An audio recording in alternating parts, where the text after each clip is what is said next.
Capital Sonoro. Ahora.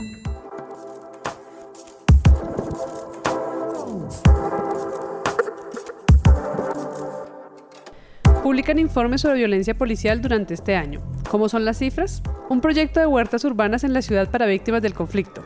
¿Cómo y dónde funciona? ¿Cómo es el balance postelectoral? Informes de la MOE y de Pares responden. Ahora, un podcast.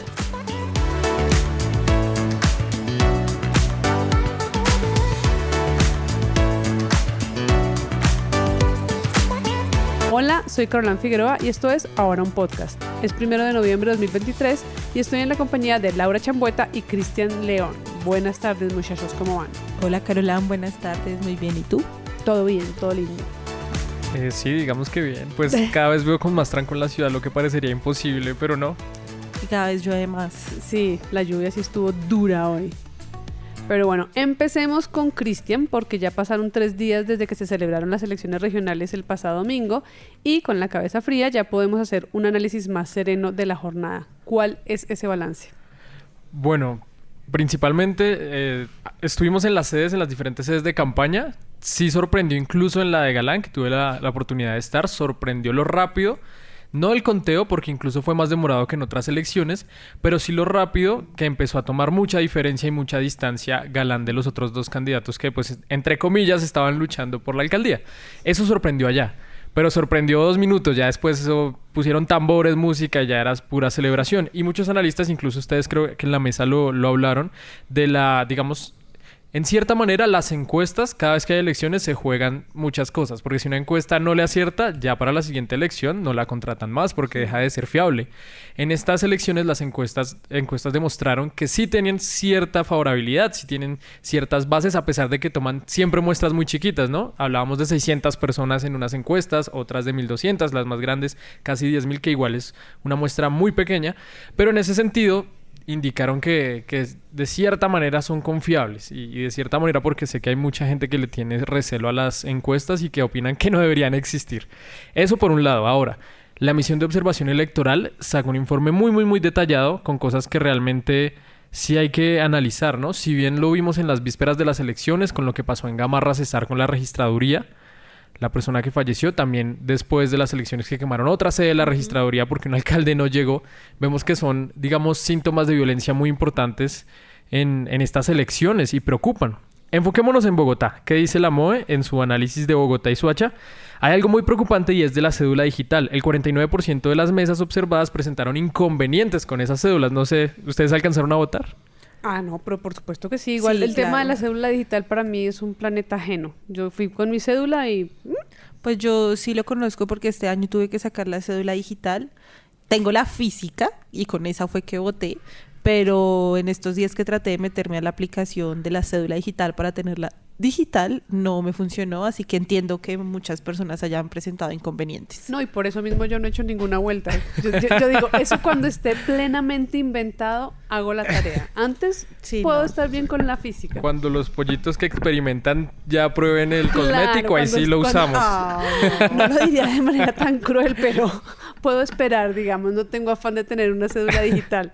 Pero, y es muy importante eso que dicen, porque uno esperaría que en esta fecha ya esté funcionando sin lío. Y no, claramente no.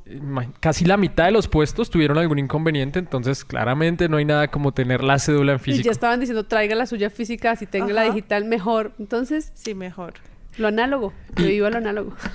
Y empezamos como por lo más light, hay que decirlo así, porque hay reportes también mucho más graves. Por ejemplo, a mediodía habían 9 candidatos amenazados y 11 incautaciones de dinero de sumas que superaban los 10 millones de pesos por supuesta compra de votos. Volvamos a la MOE, ¿qué dice? 13% de irregularidades en el voto libre. Además también aquí en Bogotá, donde uno supondría que no pasa tanto, entre comillas, irregularidades de inscripción de cédulas, 3%. También irregularidades en publicidad y medios de comunicación, 32%. Y además no solo es, digamos, lo que alcanza a ver la misión de observación electoral, sino incluso hubo irregularidades por parte de las autoridades electorales. En un 48%. Eso es preocupante, ¿no? Que se supone que son los entes que vigilan o los que están dando transparencia también tengan irregularidades. ¿Y como qué tipo de irregularidades serían por parte de estos entes?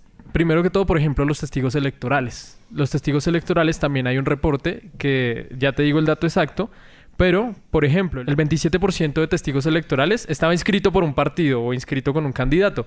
Y cuando les revisaron que por quién estaban inscritos, que era otro partido el que tenían, por ejemplo, publicidad o una camisa diferente. Entonces, era muy raro ver por qué se inscriben por un candidato y cuando hacen esa observación tienen otro. Entonces, como ven, fueron unas elecciones muy, muy raras. No quiero desmotivarlos y decir, no crean en la democracia para nada, pero sí hay muchos reportes que deben ser analizados. Y ya para ir cerrando, ¿qué dice la MOE de las localidades? ¿Cuál creen que fue la localidad en donde más reportes negativos hay? ¿Cuál creen? ¿A cuál le apuestan? Candelaria o Sumapaz, tal vez.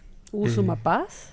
Interesante Sumapaz. El lío de allá es que no hay tanta observación. Claro. Touché, es verdad. Yo digo que tal vez Candelaria.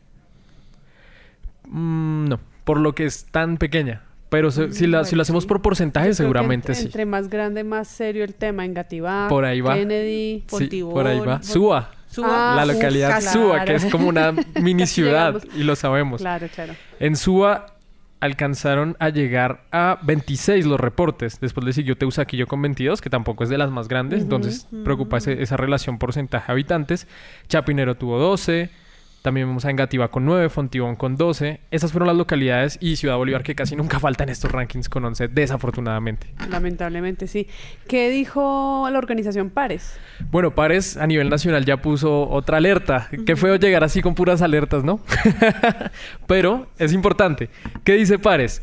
De 96 candidatos que ellos habían indicado, no, ellos están cuestionados, tienen posibles inhabilidades, no deberían votar, no haciéndoles campaña en contra, sino como argumentando, mire, este alcalde tiene esta inhabilidad o tiene esta investigación o está, digamos, siendo rastreado por lazos con la corrupción, 96 que había alertado Pares. ¿Cuántos de ellos creen que llegaron a las alcaldías, gobernaciones, asambleas, consejos y demás? 30.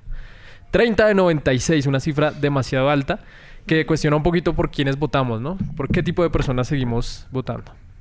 ¿Y cómo funciona el asunto? Exactamente. Más allá también de eso de por quién votamos es por qué votamos por ellos. ¿Por qué la maquinaria es tan efectiva y sigue funcionando en estas épocas? Sí, yo creo que estas elecciones fueron muy útiles, entre comillas, para entender cómo funcionan las maquinarias. Para aprender. Muy pedagógicas, digamos. Y también yo creo que las redes sociales dieron como un golpe en la mesa. Lo hablo concretamente desde el Consejo de Bogotá, que hay 2 personas que se mueven realmente en redes sociales y llegaron a ser cabildantes. Sí. Hablamos de Chavenato, que llegó con el partido Lara, y también de Julián Triana, que fue el más votado en Alianza Verde. Incluso más que llegó Cancino, por ejemplo. Que Cancino que no pudo llegar, o que Julián Sastoque, que incluso en los debates tenía propaganda con Oviedo directamente, o que ha sido un concejal que todos vemos en los eventos de la actual administración siempre ahí cercano. Entonces uno podría decir eso, que tiene mucho respaldo. Estamos teniendo candidatos posicionados, construidos a punta de redes. O sea, personas que están ejerciendo la política desde ese lugar. Crecieron así, pues. Y que antes de ser políticos fueron, en este caso, por ejemplo, el de Chavenato, influencer. Él, no sé si lo recuerdan, fue la persona que estrelló un ladrón, que lo iba a robar el reloj y demás, que tenía un convertible. Y eso fue hace años. 2 años, 3 años, si no estoy mal. Pero en la familia de él es de abogados. Entonces, de ahí no quiero hacerle publicidad ni ahondarme en él, pero es como el fenómeno que se puede analizar de esto. Pero entonces es como de los mismos creadores de Andrés Escobar. Es que es el apellido del de Cali. Eso es otro caso también muy analizable de lo que sucedió en Cali. Uy, no, muy traumático. Se nos va todo el podcast de hoy en eso. Tal Dejémoslo cual. hasta ahí. Escúchanos en www.dcradio.gov.co. www.dcradio.gov.co. DC Radio. Hoy en nuestro programa del mediodía hablamos de los avances en un proyecto de infraestructura de salud en la ciudad. Como ustedes saben, Cristian y Laura, la pandemia afectó la manera en la que los estados se relacionan con las políticas públicas en salud y la forma en que se destinan recursos para este sector. Y por supuesto, Bogotá no es la excepción. ¿Cómo está el panorama en salud para Bogotá? Por ejemplo, este dato. El 40% de las instituciones públicas y el 80% de las privadas cuenta con una sobreocupación igual o superior al 100% en salas de urgencia en Bogotá. Esto según información de la Personería de Bogotá. Pero, aparte, sobre los avances en entrega de hospitales y centros de salud, también hay denuncias de pacientes por la demora en la entrega de obras. Y sobre todo eso hablamos hoy. Si se perdieron esa emisión, búsquenla en YouTube, que ahí está disponible. Mañana hablaremos de los liderazgos de las mujeres en política. Ese va a estar muy interesante, no se lo pierdan. Profe, ¿tú también haces parte del bullying? Quizás cuando no haces nada frente a un apodo. O no creas espacios para que hablemos y enfrentemos el bullying sin que nos juzguen. Porque muchas veces el bullying lo podemos detener si lo hablamos. Amix, date cuenta. Eso también es bullying. Digamos no más bullying en Eureka, tu canal. Bueno, Laura, sigamos con usted. Hay nuevas cifras sobre violencia policial durante este año. ¿De qué se trata este estudio y quién las publica? Bueno, este es el más reciente boletín que entregó el Comité de Solidaridad con los Presos Políticos. Tiene como nombre La Violencia Uniformada, el cual pues tiene como fin precisamente demostrar la sistematicidad de violencia policial en los últimos 4 años. Es decir, aparte de darnos cifras actualizadas con corte a septiembre del 2023, nos habla de casos de violencia policial desde el 2019 hasta hoy prácticamente. Bueno, ¿y cuáles son esos resultados? ¿Qué cifras arroja ese boletín? Bueno, entonces aquí voy a ponerme como un poco más seria, porque realmente fueron varios hechos. Para este año, de acuerdo con el comité, se han registrado un total de 656 hechos victimizantes que afectaron a 569 personas. Entre estos hay 2 homicidios, 321 detenciones arbitrarias, 136 heridos, de los cuales 8 recibieron lesiones oculares y 3 de ellas durante el gobierno de Gustavo Petro. Creo que estas cifras también son muy dicientes de que la violencia policial no se ha ejercido únicamente en gobiernos de derecha, sino que también en el actual gobierno han ocurrido estos hechos. Hay 87 personas judicializadas, 51 incidentes de violencia étnico-racial, 34 agresiones contra defensores de derechos humanos y 150 denuncias por abuso de poder y violencia policial específicamente. Ok, pero dentro de todo este cuadro, ¿cuáles son las violencias más representativas o más bien cómo se manifiesta la violencia policial de manera más intensa, digamos? Bueno, pues uno revisa el boletín y aparece, digamos que está separado por sus respectivas secciones. No es como que hayan algunos delitos que dominen más que otros, sino que más bien son más repetitivos. No es como los que más ejercen, sino que son tal vez los más repetitivos. Entonces ahí hacen como el repertorio de violencia policial, así lo llaman ellos, el repertorio que analiza el informe, y estos delitos por parte de la fuerza pública van desde las medidas correctivas o como los comparendos tal vez cometidos de manera injusta, o como dice uno popularmente porque la gente se enamoró de uno, los procedimientos irregulares y las vulneraciones cometidas en el marco de los traslados por protección.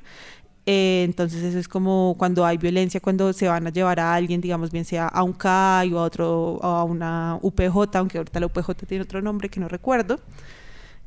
También pues casos de ocurrencia de tortura y malos tratos en las estaciones de policía, malos tratos bien sea efectivamente lo que nosotros conocemos como tortura, que también hubo muchos casos que se popularizaron en el marco del paro nacional, u otros tipos de malos tratos como extorsiones, violencias basadas en género, lesiones personales, abusos de autoridad, también trabajo con bandas criminales. Otro de los hechos que hacen parte de este repertorio es el uso de las armas y el uso de la fuerza por parte del antiguo SMAT, de la unidad de mando de diálogo, se me olvidó, y las agresiones hacia defensores de derechos humanos. También hacen pues un análisis de todo esto que acá en Ahora también hemos trabajado, sobre todas las afectaciones hacia defensores y defensoras de derechos humanos.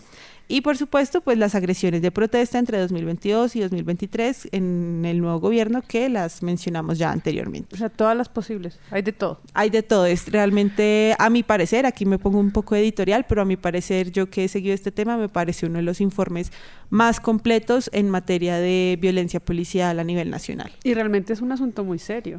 Bastante. Y algo que me parece muy interesante de este informe es que es para, digamos, para dummies.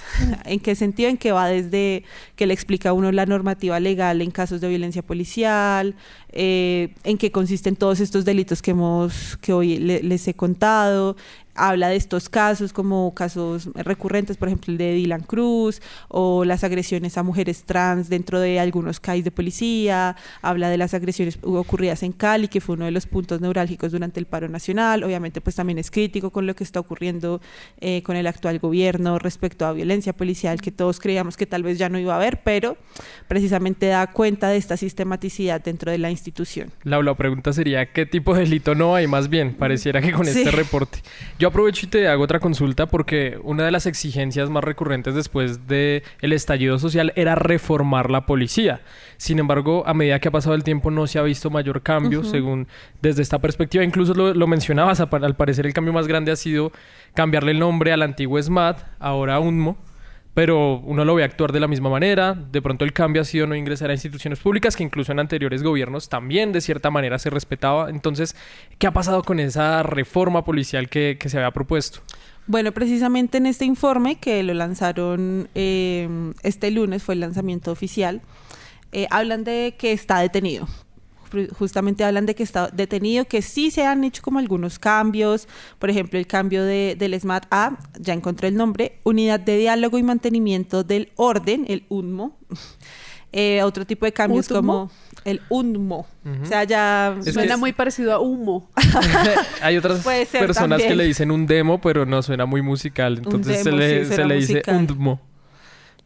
Para todos. Bueno, creo que para la mayoría ya se quedó SMAT, nada que hacer. Aparte es más fácil, se puede decir. Y lo que representa ese nombre, ¿no? Si quisieran haberle hecho un cambio positivo, no solo mirar lo que significan las siglas, sino de qué otra manera puede resignificar el nombre, porque UNMO nadie se le queda y nadie le va a decir así. Va a seguir siendo SMAT. Bueno, eso también es difícil. Recordemos lo que pasó con el partido FARC, pero bueno, nos vamos a otros temas. ¿De qué habla el informe? Por ejemplo, habla de la transformación que ha tenido la fuerza pública durante este último año, transformaciones como el cambio de uniforme, que era verde fosforescente, ahora un azul más oscuro, con el fin como de generar más confianza. También resalta la creación de la Oficina del Comisionado de Derechos Humanos y la Oficina de Relaciones y Cooperación Internacional. Creo que pues es como una oficina que está funcionando, pero ahí está detenida. También habla de la primera reestructuración propuesta para la Policía Nacional en 2021-2022. Bueno, como que repasa todas estas cosas que se han ido haciendo poco a poco, pero que realmente no han demostrado efectivamente un cambio que favorezca esta reforma policial que sigue muy detenida.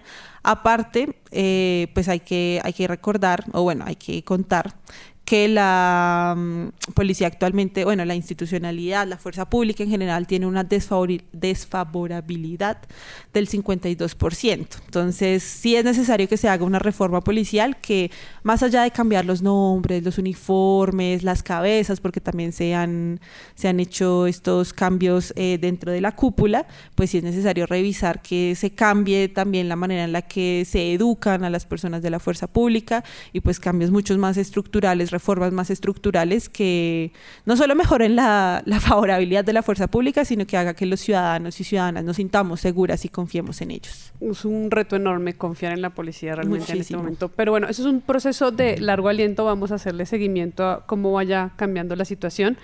Pero Laura, usted tiene otra noticia relacionada con conflicto armado y soberanía alimentaria. ¿De qué se trata? Bueno, se trata de un proyecto que diferentes entidades como la Unidad para las Víctimas, la Alta Consejería de Paz y Víctimas de acá de Bogotá y la Fundación Suiza han estado promoviendo recientemente y que ya está mucho más consolidada. Se llama Huertas Caseras Cultivos Limpios, el cual se extiende en Bogotá en diferentes hogares de familias víctimas del conflicto que residen acá en la ciudad. Esta iniciativa de las huertas tiene como fin pues capacitar a las víctimas del conflicto en temas sobre cultivo hidropónico, que para quienes no sabíamos qué era ese término, es cuando se cultivan diferentes hortalizas por medio del agua, o sea, como que se le dan los minerales al agua y no solo por medio de la tierra, como que es como la manera convencional en la que todos creemos que es la única manera tal vez de cultivar. Esto porque tiene que ver también con soberanía alimentaria, pues precisamente para garantizar una alimentación, una redistribución de alimentos dentro de familias que llegan acá a Bogotá, muchas por desplazamiento o amenazas desde diferentes regiones. Este proyecto propicia pues este encuentro también para las personas víctimas del conflicto armado que residen en Bogotá, que es una ciudad muy grande y que tal vez puede ser muy difícil para quienes, si es difícil para los que nacimos acá, debe ser más difícil para alguien llegar y adaptarse. Y algo también importante resaltar es que ahorita solo funciona uno. Una de estas huertas funciona en el Centro de Encuentro para la Paz y la Integración Local de Osa, pero próximamente serán instaladas otras 2 huertas, uno en Patio Bonito y el próximo en Suba, así que es una estrategia pues que vale la pena resaltar y conocer. Y que ojalá funcione y tenga largo aliento, porque estas iniciativas siempre es como detonan y luego el sostenimiento es como el reto más grande, pero si funciona, suena espectacular. Touché.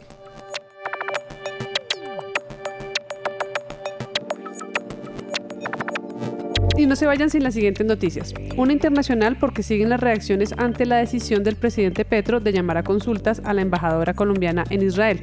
Esto después de que Israel confirmara que había bombardeado ayer un campo de refugiados palestinos en Gaza. Ante la llamada consulta de la embajadora Margarita Eliana Manjarres en Tel Aviv, un portavoz del Ministerio de Relaciones Exteriores de Israel salió a decir que espera que el gobierno colombiano, abro comillas, no se alinee con Irán ni apoye el terrorismo de Hamás. La declaración también fue dirigida al gobierno chileno de Gabriel Boric, que también llamó a consultas a su embajador en Israel. Y ayer Bolivia rompió relaciones diplomáticas con Israel. Una de política bogotana porque el alcalde electo de Bogotá, Carlos Fernando Galán, se reunió con el concejal electo Juan Daniel Oviedo en la pastelería La Florida en la carrera 7ª con calle 21. Durante el encuentro compartieron apuntes, comieron empanadas y manifestaron sus compromisos con la ciudad. Tras la reunión, que inició a las 4 de la tarde y finalizó a las 5:30 de la tarde, el nuevo alcalde celebró la decisión del ex candidato de tomar el lugar que le otorga el estatuto de oposición en el Consejo de Bogotá. Además, aseguró que mantendrán un diálogo permanente para tener relaciones constructivas y oposición sana. Laura, pero además Galán también manifestó su primer desacuerdo con la alcaldesa Claudia López, y adivinen por qué, sí, por el corredor verde. Abro comillas, no creo que una acción de tutela sea el mejor medio para continuar con el proyecto, es mejor la participación ciudadana. Si el proyecto sigue con vida, mantendremos de la calle 100 hacia el norte y modificaremos de la 100 hacia el sur, cierro comillas. El alcalde electo también había aclarado que en lo que resta del año va a reunirse con otros candidatos, de hecho, lo hizo hace pocos minutos con el exministro de Defensa y también candidato Diego Molano, y el general en retiro Jorge Luis Vargas y el excongresista Rodrigo Lara serían las próximas citas. Por su parte, el concejal Juan Daniel Oviedo afirmó que aceptó esa curul porque su movimiento político se basa en la verdad y la independencia con herramientas que nos permitan unir en el marco de la diferencia para construir soluciones. Y eso fue todo por hoy. Ahora es un proyecto periodístico de Capital que está en televisión, en YouTube, en las redes sociales y aquí en podcast. Busque Capital Político y de vital importancia para saber lo que pasa en la política y la cultura y despierte todas las mañanas con nuestro boletín en su correo electrónico. La escritura de este podcast está a cargo de Santiago de Narváez y Juan Pablo Conto. La edición de sonido a cargo de Cian Bernardo González. La producción a cargo de Diego Guerrero. La dirección de los periodistas del Sistema Ahora está a cargo de Andrés Páramo, la de Capital Sonoro a cargo de Santiago Rivas y la del Sistema Informativo Ahora a cargo de María Paula Martínez. Este episodio ha sido grabado en los estudios de DC Radio. El oráculo Google dice que mañana martes habrá 60% de posibilidades de lluvia y que la temperatura estará entre los 11 y los 18 grados. No termine el día sin información. Búsquenos en todas las plataformas de podcast y compártanlo. Adiós. Capital Sonoro.